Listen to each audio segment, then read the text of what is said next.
పెద్దలందరికీ, మా సోదరి మనకి, అక్కలకి, పిల్లలకి, అమ్మలకి అందరికి నమస్కారం. వేదికపై చాలా మంది పెద్దలు, వారందరూ కూడా నమస్కారం. జనహిత పాదయాత్ర మీకోసం, మీ చెంతన ఉండాలని, మీతో అడుగేసి నడవాలని, చేతిలో చేసి నడవాలని ప్రభుత్వం వచ్చి 20 మాసాలు అవుతున్న తరుణంలో వాస్తవంగా మీకు అందుతున్న ఫలాలు ఎంత మేరకు మీకు సంతోషాన్ని ఇస్తున్నాయని, ఇంకా ఏమైనా లోటుపాట్లు ఉన్నాయో అలా తెలుసుకోవాలని కారణంగా నా జనహిత పాదయాత్రని మేము చేపట్టడం జరిగింది.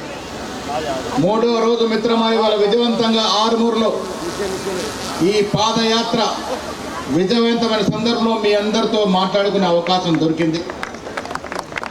2 సంవత్సరాల క్రితం రేవంత్ రెడ్డి గారు పిసిసి అధ్యక్షుడిగా ఆరుమూరు బస్టాండ్లో సభ పెట్టడం జరిగింది. ఆనాడు మీకు ఇచ్చిన వాగ్దానంలో ప్రతి దాంట్లో ఉన్నటువంటి మెజారిటీ అంశాలని మీకు ఇస్తూ వస్తూ ఉన్నాం. ఉచిత బస్సు మొదలుకొని మొన్నటి సన్న బియ్యాల వరకు, నిన్నటి రేషన్ కార్డుల వరకు, నడుస్తున్నటువంటి ఇందిరమ్మ ఇళ్ల వరకు ప్రతిదీ కూడా కాంగ్రెస్ పార్టీ, ఖర్గే గారు, సోనియా గాంధీ, రాహుల్ గాంధీ, రేవంత్ రెడ్డి, భట్టి గారు మేమందరం ఇచ్చినటువంటి మాట నిలబెట్టుకుంటూ పోతా ఉన్నాం. 10 ఏళ్ళు కేసీఆర్ పాలన చేసిండు, అప్పుల పాలు చేసిండు.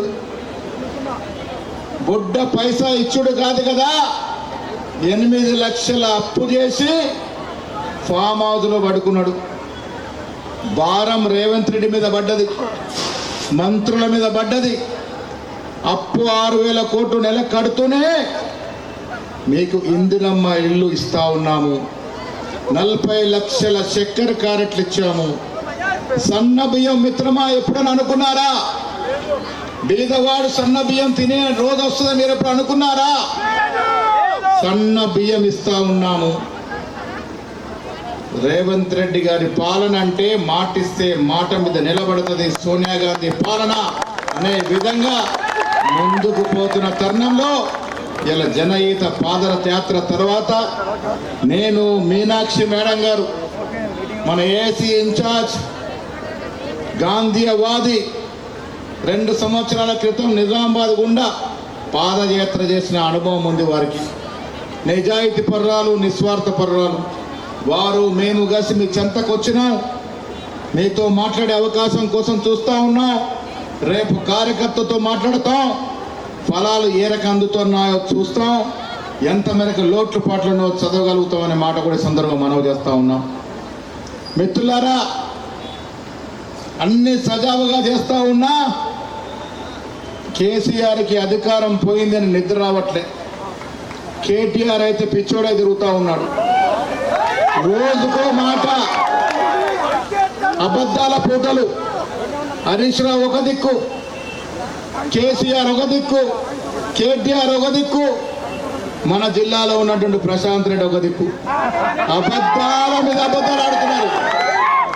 అధికారం పోయింది, సైరన్లు లేవు, పైలట్లు లేవు, మనసును పట్టట్లే, అబద్ధాలు ఆడుతూ ఉన్నారు. ఇరిగేషన్ ప్రాజెక్టుల మీద అబద్ధాలు ఆడుతూ ఉన్నారు. నేనేమన్నాను? బనకచర్ల పాపం కేసీఆర్దే. ఈరోజు కూడా చెప్తా ఉన్నాను, నల్గొండ జిల్లాలో ఒక 7 అడుగుల అందగాడు ఉంటాడు, జగదీష్ రెడ్డి గారు. నా కూర్చోదో మాట్లాడినారు. నేనట బనకచర్ల ప్రాజెక్టు కట్టిందని చెప్పినానట. అరే మిత్రులారా, 2016లో మొదటిసారి అధ్యక్ష మీటింగ్ అయినప్పుడు తెలంగాణ ముఖ్యమంత్రిగా పాల్గొన్న కేసీఆర్ మన హక్కుల్ని రాసిచ్చొచ్చిండు. అక్కడ మాకు 1000 టీఎంసీ నీటితో సరిపెట్టుకుంటాం, 3000 టీఎంసీ గోదావరిలో పోతుంది కాబట్టి మీరు ఇష్టారాజ్యంగా వాడుకోమని చెప్తేనే 2018-19 నుంచి జీవోలు రావడం మొదలైంది. బనకచెర్ల కూడా దాంట్లో భాగమే. ఈ పాపం మీది కాదని ఎట్లా చెప్తారు? మీరు తాకట్టు పెట్టినారు కాబట్టి, తెలంగాణ హక్కుల్ని కాల రాసినారు కాబట్టి ఇలా బనకచెర్ల రూపుదిద్దుకోపోతా ఉంది. పోతిరెడ్డి హెడ్ రెగ్యులేటర్ యొక్క సామర్థ్యాన్ని 88,000 క్యూసెక్లకి పెంచిన పాపం హరీష్ రావుది కాదా అని నేను అడుగుతా ఉన్నాను. ఇలా అబద్ధాల మీద అబద్ధాలు చెప్పి తప్పిపించుకునే ప్రయత్నం చేస్తూ ఉన్నారు. మిత్రులారా, కాంగ్రెస్ పార్టీ అంటే ఒక మాట మీద ఉంటే మాట కట్టుబడి ఉంటుంది. ఆరుమూరులో 10 ఏళ్ళు ఒక గంగెద్దులైన ఎమ్మెల్యేగా చేసిండు. ఎద్దులోడే షోకులు చేయడం, పబ్లిక్ ని ముంచడం. ఒక్క ఇల్లు మీకు ఇచ్చిండా? మరి జీవన్ రెడ్డి కాంప్లెక్స్ ఎట్లా కట్టుకున్నాడయా?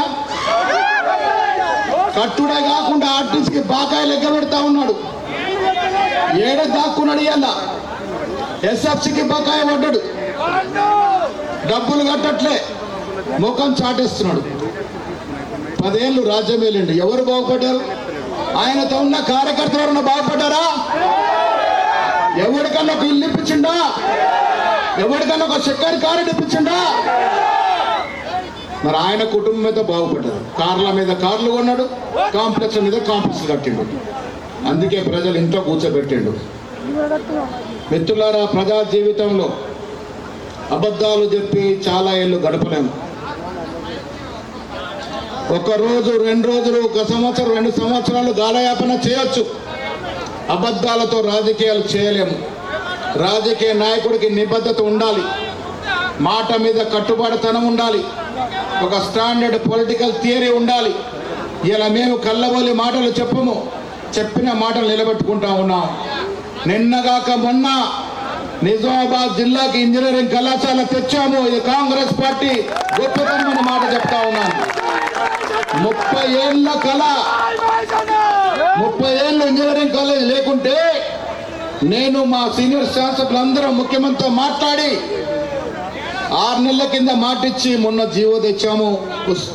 తెలంగాణ యూనివర్సిటీలో ఇంజనీరింగ్ కళాశాల తీసుకొచ్చాం. రేపో మాపో ఇదే తెలంగాణ యూనివర్సిటీలో అగ్రికల్చర్ కళాశాల తీసుకొస్తా ఉన్నాము. హైదరాబాద్ లో ఉన్నటువంటి సౌకర్య స్టేడియంని నిజామాబాద్ లో కట్టబోతా ఉన్నాము. లింబాద్రి గుట్టలో అధునాతన గెస్ట్ హౌస్ తీసుకొచ్చినాము. ఆరుమూరులో ఉన్నటువంటి సిద్ధుల గుట్టకి ఇదివరకు నిధులు ఇచ్చాము, ఇంకా డెవలప్ చేస్తాం. గుళ్ళంటే బీజేపీ సొత్తు కాదు, దేవుడు రాకేష్ రెడ్డి సొత్తు కాదు. బీజేపీ పార్టీ మీరు శ్రీరామచంద్రుడు స్థాపించలే. శ్రీరామచంద్రుడు మా అందరు కూడా దైవమే. మేము కూడా రోజు పూజ చేసుకుని బయటకు వెళ్తాం. కానీ మీలాగా దేవుళ్ళ పేరు మీద ఓట్లు అడిగే సంస్కృతి మాది కాదు. మీకు ఎన్నికల్లో గెలవాలంటే సిద్ధుల గుట్ట యాదికి వస్తుంది, శ్రీరామచంద్రుడి యాదికి వస్తాడు, హనుమంతుడి యాదికి వస్తాడు. మళ్ళీ పాపాలు చేసేది మాత్రం చేస్తూనే ఉంటారు అదే దేవుడి పేరు మీద. అసలు మోడీకి, అమిత్ షాకి, అరవింద్కి, రాకేష్ రెడ్డికి ఎప్పుడైనా గుళ్ళలు పోయి మనస్ఫూర్తిగా పూజ చేసుకుంటారా వాళ్ళు? మేము రోజు శివ పూజ చేయండి బయటకి రాము. దేవుడు చోట దేవుడు ఉండాలి. మనమందరం దేవుడిని ఆదరించాలి, పూజించాలి. కానీ దేవుడి పేరు మీద చిల్లరగా ఓట్లు అడిగితే ఆ ఓట్లు వేస్తే రేపు మనం వచ్చే తరం మన పిల్లలకి అన్యాయం జరిగే అవకాశం ఉంది. రాజకీయాల్లో పనిచేసే సత్తా ఉన్నవాడికే ఓటేయాలి. రాజకీయ లక్షణాలుండి బీదవాడిని ఆదుకునేవాడికే ఓటేయాలి.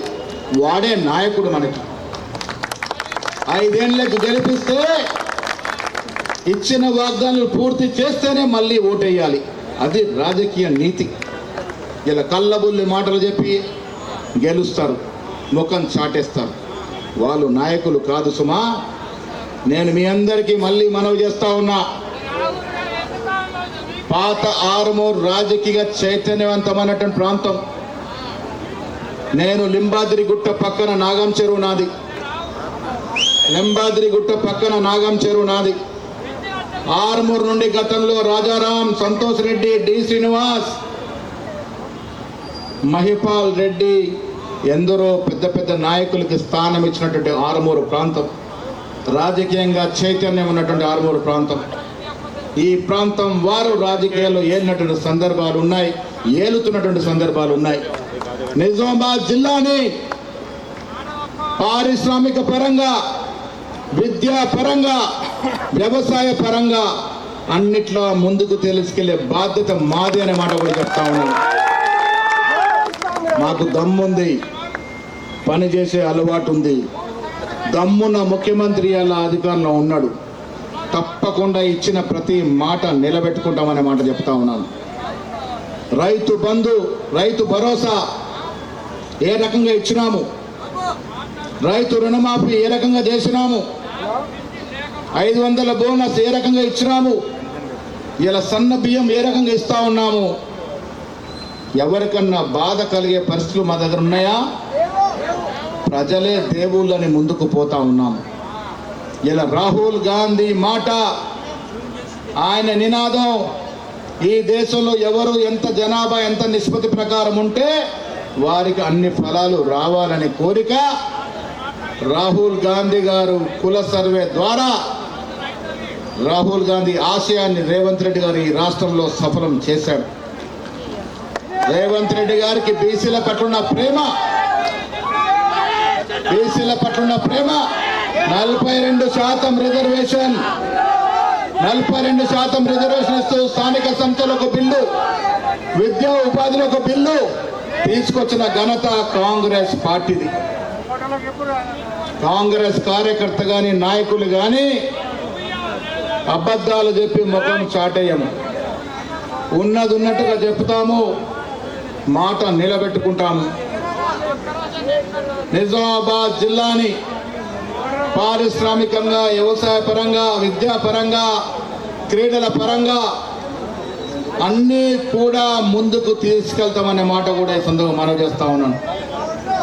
నడక నడుస్తున్న నందిపేట SEZ కూడా పునరుద్ధరిస్తాము.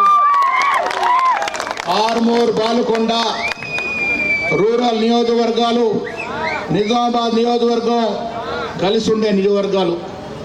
ఆదిలాబాద్కి విమానాశ్రయం వస్తూ ఉంది. త్వరలో డిస్ప్లేలో విమానాశ్రయం తెస్తాము. విమానాల్లో తిరిగే అవకాశం కలగజేస్తాము. ఇది ముఖ్యమంత్రి గారి మాటగా చెప్తా ఉన్నాను. నిజామాబాద్ జిల్లా ఒకప్పుడు పారిశ్రామికంగా పేరొందిన జిల్లా. నిజాం షుగర్ ఫ్యాక్టరీ అంటే ఆసియా ఖండంలోనే పెద్ద ఫ్యాక్టరీ. అలాంటి ఫ్యాక్టరీని పునరుద్ధరించే ప్రయత్నం కూడా చేస్తూ ఉన్నాం. రైతాంగాన్ని అన్ని విధాలుగా ఆదుకుంటామనే మాట కూడా ఈ సందర్భంగా మనవి చేస్తూ ఉన్నాను. ఇక మన జిల్లాకు చెందిన కవితమ్మ ఏ పార్టీలో ఉంది ఇప్పుడు? ఆవిడ అన్నతో ఉందా, నాయనతో ఉందా, అమ్మతో ఉందా తెలియని పరిస్థితి పాపం. మన జిల్లా కోడలు, మన జిల్లా కోడలుగా గౌరవిస్తాం. 42% రిజర్వేషన్ ఇస్తూ ఆర్డినెన్స్ ఇస్తే ఆమె రంగులు పూసుకుంది. ఆమెకే సంబంధం అండి.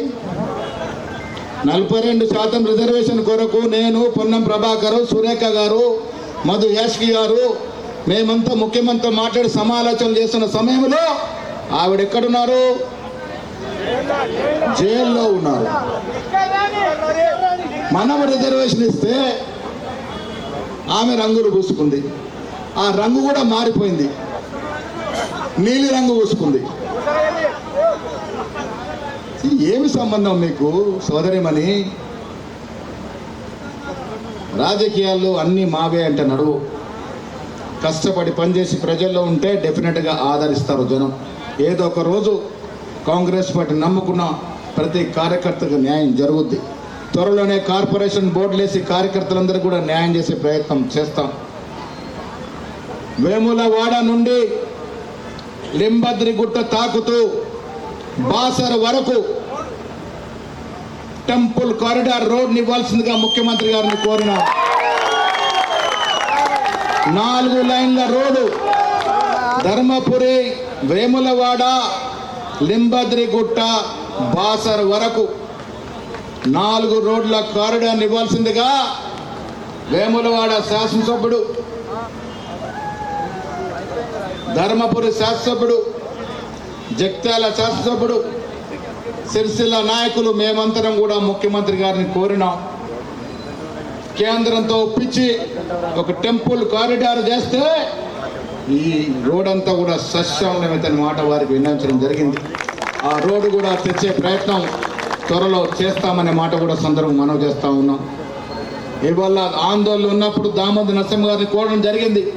నిజామాబాద్ ఆసుపత్రికి, జిల్లా ఆసుపత్రికి కావాల్సిన సదుపాయాలను కావాలని, ఒక కార్డియో సెంటర్ పెట్టాలని వారికి విజ్ఞప్తి చేయడం జరిగింది. తప్పకుండా ఇస్తాననే మాట చెప్పడం జరిగింది. అన్ని అంగులతో మిత్రులారా 7,00,000 కోట్ల అప్పులో ఉన్నా జిల్లాని అన్ని రకాలుగా అభివృద్ధి చేసుకోవడానికి మా శాయశక్తుల కృషి చేస్తామనే మాట కూడా ఇస్తుందో మనం చేస్తా ఉన్నాం. మళ్ళీ అధికారంలోకి వస్తాము. నిజామాబాద్, ఉమ్మడి నిజామాబాద్ లో 9కి 9 సీట్లు గెలుస్తాము. రేపు డీలిమిటేషన్ అయితే ఇంకా 2-3 సీట్లు పెరిగితే వాటిని కూడా గెలుచుకుంటాము. నిజామాబాద్ జిల్లా కాంగ్రెస్ కిల్లా అనే విధంగా అన్ని సీట్లు గెలుచుకొని సోనియా గాంధీ, రాహుల్ గాంధీ, ఖర్గే గారికి ఇందూరు కానుకగా ఇస్తామనే మాట కూడా ఇస్తుందని మనం చేస్తా ఉన్నాం. గెలుస్తామా లేదా? గెలిపిస్తారా లేదా? మాట తప్పం మిత్రులారా. కానిపోని మాటలు చెప్పము, అబద్ధ వాగ్దానాలు చేయము. చేసింది మాత్రం ఇచ్చి తీరుతాము. తప్పకుండా నిజామాబాద్ జిల్లాని అన్ని రకాలుగా అభివృద్ధి చేసుకొని తెలంగాణ, ఉత్తర తెలంగాణలో మేటి జిల్లాగా, ఇది పిసిసి అధ్యక్షుల జిల్లా. ఒకప్పుడు డి శ్రీనివాస్ గారు 2 మార్లు, ఇవాళ నేను మొదటిసారిగా పిసిసి అధ్యక్షుల జిల్లా. ముఖ్యమంత్రి గారిని మంత్రిమండలి ఒప్పించి మెప్పించి తీసుకొస్తాం. మీకు సీతక్క గారిని ఇక్కడ ఇన్ఛార్జిగా పెట్టినాం. ప్రజల్లో ఉండే నాయకుడు, మెప్పించగలుగుతుంది, ఒప్పించగలుగుతుంది. ఒకప్పుడు AK-47 పట్టగలిగింది. ధైర్యం ఉన్న మహిళ కాబట్టి మా అక్కని నిజామాబాద్కి తీసుకొచ్చుకున్నాం ఇన్ఛార్జ్ మంత్రిగా. ఆవిడ చేతుల్లో నిజామాబాద్ సస్యశ్యామలమైతే మాట కూడా ఈ సందర్భంగా నేను మనవి చేస్తా ఉన్నాను. కలిసికట్టుగా ఉన్నాం. ఒక పేపరు, TRS పేపర్ ఏదో రాస్తుంది కూతలు, ఏమి రాస్తుందో వాళ్ళకి అర్థమైతలేదు. ఈ పాదయాత్ర ఎవరికో వ్యతిరేకమని గుంటనక్కలా కూర్చున్నారు. మేమేదో కొట్లాడుకుంటాము, ఇంకేదో అవుతుందని. పిచ్చి సోదరులారా, ముఖ్యమంత్రి నేను అన్నదమ్ముల కన్నా ఎక్కువ. ఈ అన్నదమ్ములు ఎప్పుడు విడిపోరు. కాంగ్రెస్ కుటుంబం, ముఖ్యమంత్రి గారు, మంత్రివర్గ సభ్యులు, ఉప ముఖ్యమంత్రి గారు, నేను అంతా కూడా కుటుంబంలా ఉన్నాము. సోదరి మన మా కుటుంబాన్ని చల్లగా చూస్తుంది. విడిపోయే సమస్య లేదు. ప్రజలు ఏదైతే కోరికతో, ఏదైతే ఆకాంక్షతో కాంగ్రెస్ నాయకులు కలిసి ఉండి ఈ రాష్ట్రాన్ని అభివృద్ధి చేయాలని మాకేదైతే అధికారం ఇచ్చినారో వారి ఆశల్ని వమ్ము చేయకుండా ముఖ్యమంత్రి గారు, మేము కలిసికట్టుగా ఐక్యంగా ఈ రాష్ట్రాన్ని ముందుకు తీసుకెళ్తాం. యావత్ దేశం కాదు, ప్రపంచం కూడా తెలంగాణ వైపు చూసే విధంగా ది రైజింగ్ తెలంగాణని ఇవాళ దేశంలో రోడ్ మోడల్ అయింది. కుల సర్వే తీసుకొచ్చి యావత్ ప్రపంచంలో రోడ్ మోడల్ అయ్యేటువంటి కార్యక్రమాలు, సంస్థలు తెలంగాణకు తీసుకొస్తాం. ముఖ్యమంత్రి మేమందరం కూడా కలిసికట్టుగా పనిచేసి ప్రతి కాంగ్రెస్ కార్యకర్త అభిష్టం మేరకు రాష్ట్ర ప్రజలు కోరుకున్న విధంగా సుపరిపాలన అందించి మీతో శబాషి కొట్టించుకుంటామనే మాట ఈ సందర్భంగా ఇందూరు బిడ్డగా, మీ బిడ్డగా, మీ ఆశీర్వాదంతో ముందుకెళ్ళిన నాయకుడిగా మీ అందరికీ ఆశీర్వదించాలని కోరుతూ నమస్కరిస్తూ సెలవు తీసుకుంటా ఉన్నాను. జై హింద్, జై కాంగ్రెస్.